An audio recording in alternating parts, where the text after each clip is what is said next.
சட்டமன்ற உறுப்பினர்களுக்கான பேருந்து தலைமைச் செயலகத்திற்குள் உரிய நேரத்தில் வருவதில்லை என அதிமுக கூடலூர் தொகுதி சட்டமன்ற உறுப்பினர் பொன் ஜெயசீலன் குற்றம் சாட்டினார்.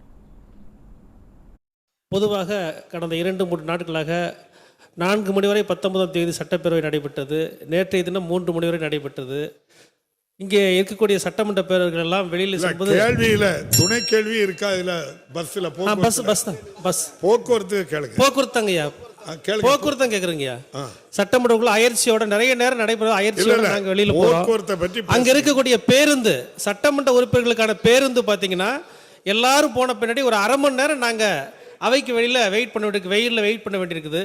அதனால ஒரு பேருந்து அங்கே வந்து முடிய போகிற நேரத்தில் ஒரு 2 நிமிஷத்துக்கு மட்டும் எங்கள் பேருந்து நிறுத்தினாக்க நாங்களாம் உடனே போயிடுவோம். ஏன்னா காரில் அவங்களாம் போயிடுறாங்க. நாங்கள் அரை மணி நேரம் வெயிலில் காய்ச்சிட்டு இருக்கோம். கருணையோட இதை பரிசீலிக்குமாறு அனுப்பிவிடுங்க.